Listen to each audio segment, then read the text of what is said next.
안녕하십니까, 박사호입니다. 파이브 아이즈를 포함한 11개 국가의 다국적 군사훈련 텔리스만 세이버가 7월 14일부터 시작됐습니다. 텔리스만 세이버는 미국과 호주가 주관해 2년에 한 번 열리는 군사훈련입니다.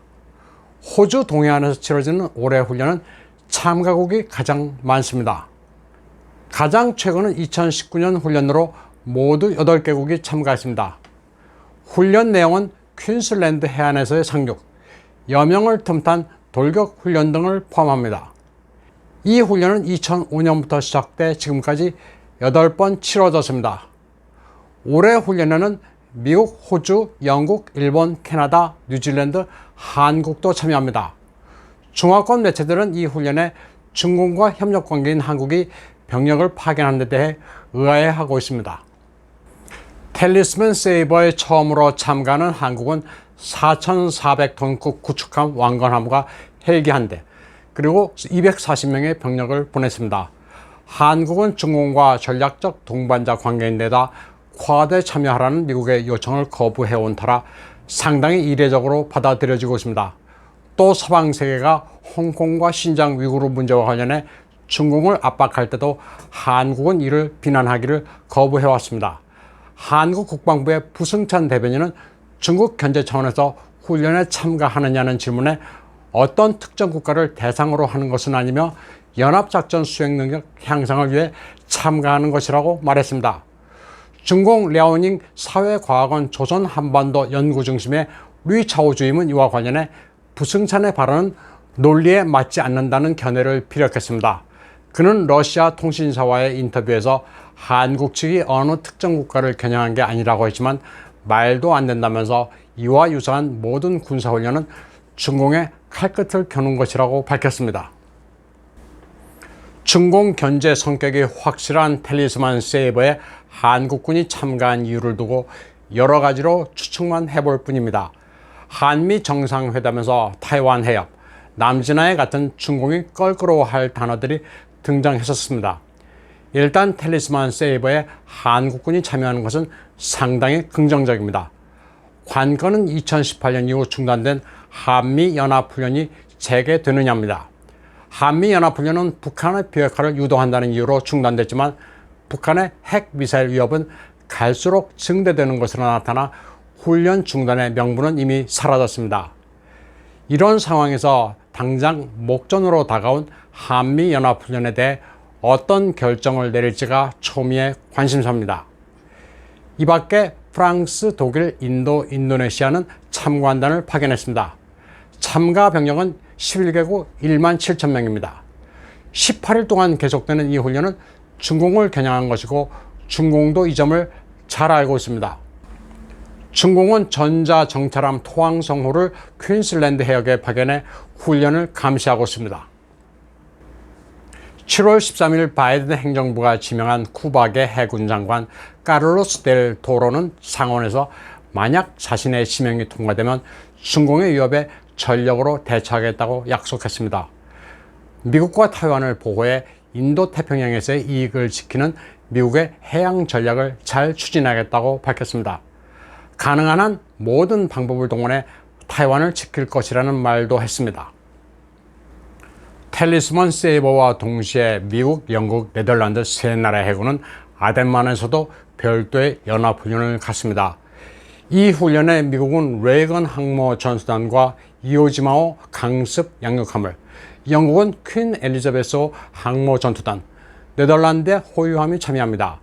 3국의 해군은 수상, 수중, 공중에서 입체적인 전력을 과시하면서 훈련을 벌입니다. 러시아, 이란, 북한 등 극소수를 제외한 전 세계가 중공을 압박하고 있습니다. 이런 가운데 미 해군의 알레이 버크급 이지스함 벤폴드호는 시사해역에서 항해 자유작전을 계속하고 있습니다. 중공이 벤폴드호를 이 해역에서 몰아냈다고 선전했지만 중공 계열의 남해 전략 태세 감지라는 사이트의 위성 사진에는 7월 13일 여전히 벤폴드호가 시사해역에 머무르고 있는 것으로 나타났습니다. 7월 12일 중공 외교부의 전당 짜올리제는 중공군이 벤폴드호를 쫓아냈다고 거짓말을 한 것으로 밝혀져 국제사회의 웃음거리가 됐습니다. 군사 부분뿐만 아니라 과학기술에서도 미국은 중공을 계속 압박하고 있습니다. 수출 통제를 더욱 강화하기로 했습니다. 미국 정부는 7월 13일 AI 관련 국가안보위원회가 주최하는 글로벌 이머징 테크놀로지 서밋을 열었습니다. 이 자리에서 10여 개 민주국가와 국제조직 지도자들은 서로 협력해 인공지능 분야에서 중공을 앞서가야 한다는 데 뜻을 모았습니다. 블링컨 미 국무장관은 미국이 앞서서 사이버 공간에서의 위협을 분쇄할 것이며 미국 회사가 중공이나 다른 나라의 전제 압정을 돕는 일이 없도록 하겠다고 밝혔습니다. 구글의 전 CEO 에릭 슈미트도 중공의 위협을 직시해 중공을 훨씬 앞서가야 한다고 말했습니다. 다음 소식입니다. 7월 13일 미 국무장관 블링컨은 처음으로 국무부 보고서에 특정 국가에 의한 대량 학살의 사례로 중공을 명기했다고 밝혔습니다. 트럼프 시절 국무장관이었던 마이크 폼페오의 노선을 그대로 승계했습니다. 중공에 의한 위구르인의 대량 학살과 인도주의에 대한 죄상 인정은 폼페오의 지적인데 블링컨이 이를 추인했습니다. 미 국무부는 구체적인 제재 방침을 밝혔습니다. 신장 위구르 지역의 서플라이 체인을 가지고 있는 미국 기업은 법률을 위반하는 높은 리스크를 안을 수 있다고 경고했습니다. 미 국무부가 주도하는 이 조치는 재무부, 상무부, 국토안전부, 무역대표부, 노동부가 가세했습니다. 이 역시 트럼프 행정부 시절인 2020년에 발표된 것인데 바이든 행정부가 업데이트한 겁니다. 국무부의 이 문건은 문제가 있는 중공 기업과의 직접 거래, IT 기기 제공 같은 간접적인 거래도 즉시 중단할 것을 요청하고 있습니다. 메이어 공산당 주 메이어 신중과란 홍색 가요를 부르는 이 어린이들은 위구르인들입니다. 부모가 강제 수용소에 끌려가 홀로 된 어린이들을 모아놓고 사상 세뇌를 하고 있습니다. 위구르 어린이들이 짐을 들고 고아원에 입소하는 풍경입니다. 보기만 해도 끔찍한 장면입니다. 이 영상을 접한 세계인들은 위구르인들이 공산당, 신중국과 무슨 관계가 있느냐면서 개탄하고 있습니다. 7월 14일 오전 파키스탄에서는 30여 명의 중공 엔지니어를 태운 버스가 폭발한 뒤 계곡으로 떨어지는 사고가 발생했습니다. 이 사고로 13명이 사망했는데 이 가운데 9명이 중공의 엔지니어입니다. 이 밖에 28명의 중공 국적인들이 다쳤고 이 가운데 12명은 중상입니다. 중공인들의 출근버스가 동북부 산악지역으로 향하다 사고가 난 건데 중공 엔지니어들은 이곳의 수력발전소 시공 현장에서 일하던 사람들입니다. 파키스탄 외교부는 버스의 기계 고장으로 기체가 누출돼 사고가 났다고 하지만 중공은 이런 해명을 받아들이지 않는 분위기입니다. 주 파키스탄 중공 대사관은 곧 성명을 내고 사고를 강력하게 비판했습니다.